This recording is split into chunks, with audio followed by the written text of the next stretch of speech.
Hello. So I've not uploaded anything on YouTube for a while. It was time to service my Laney GH50L amplifier, and I thought I'd take a video of the process, show you how to check the bias, and how to set the bias. So let's get on with it. Okay, so key things to notice is you need to connect a load. So in this case, I've got an 8 ohm resistor connected to the 8 ohm input of the amp. The other thing to note is that you should put the volume of the master, which is that one there, to 0, and the gains to 0. Okay, that just allows you to make sure that the amp is set for idle running, yeah, without any signal going through it. So by putting the gain to 0 and the master volume to 0 means that this will effectively give you the idle current when it's on. Okay, so now that I've got her connected, switch it on. Well, I'll switch on my multimeters first, set them to DC. Okay, this one too. Set to millivolts, okay, and on. Let's flick it out of standby. Okay, you should see here the currents, okay. And that will take some time to settle. So the best thing to do is just to wait sort of 5-10 minutes. That allows the amp to heat up a little bit and for things to settle. But anyway, what we're going to do is we're going to compare these values to what I last recorded when I serviced the amp. So I had an IK of 36.9 milliamps. Okay, these inside these little valve bases are 1 ohm resistor. So what you read in millivolts is actually milliamps. And what I will do is I will check the V bias and the play voltage and just make sure that these results are similar. I know when I had it serviced before that, I took readings of those, and these had a very cold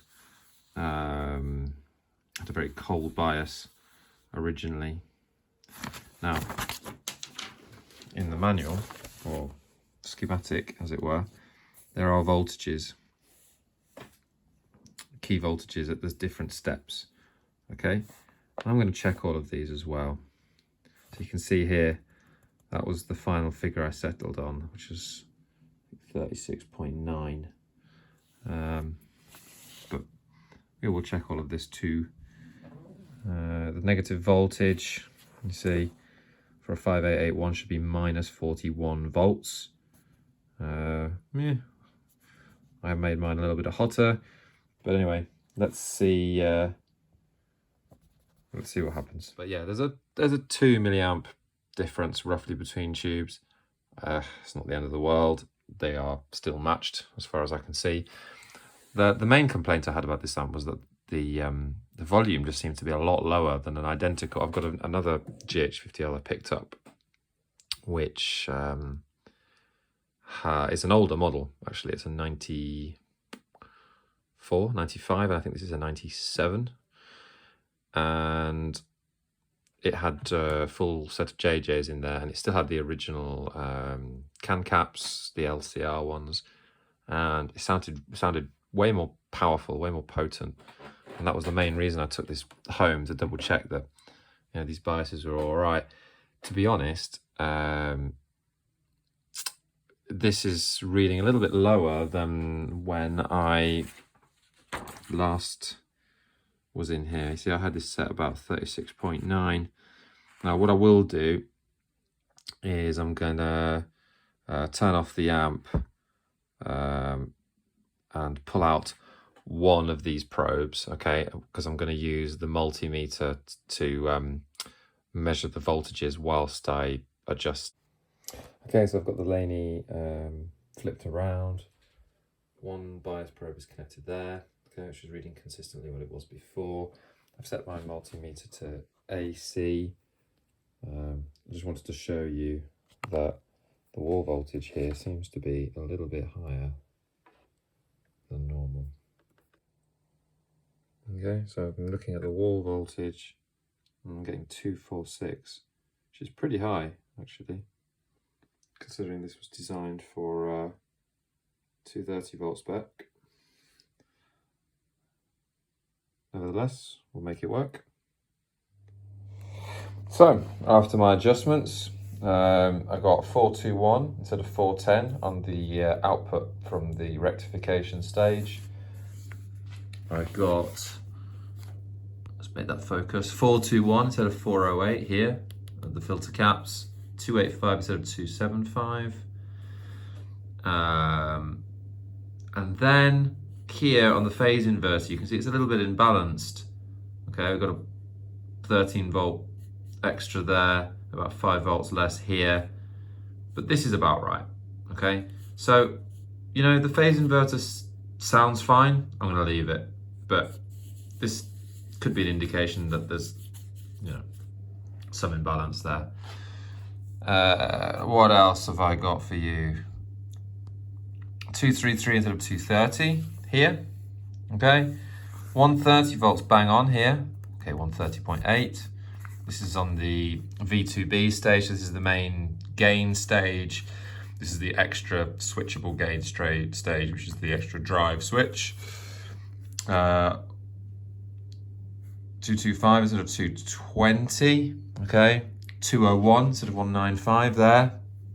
160 instead of 155. 230 instead of 210. 159 instead of 155. So, you know, really close. And all of that, considering that the wall voltage was actually 249 volts instead of 230, which is incredibly high. So bearing that in mind, okay, Laney have designed this circuit so that the 5881, which is the power tube I'm using at the moment, should have negative voltage here, bias voltage of minus 41 volts.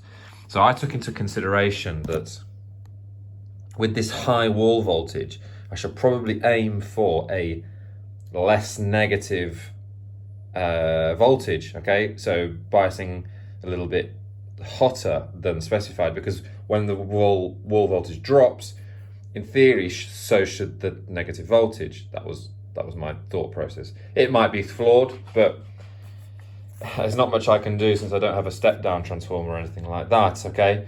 So what I ended up doing was I actually set this to negative 39.5, okay, which I thought was a good compromise. It's not that hot, actually. It's pretty good, you know, and the proof of the pudding is actually in the playing, and it sounds good. I'll try and put up a clip now of a recent gig, and so you can get an idea of what it sounded like.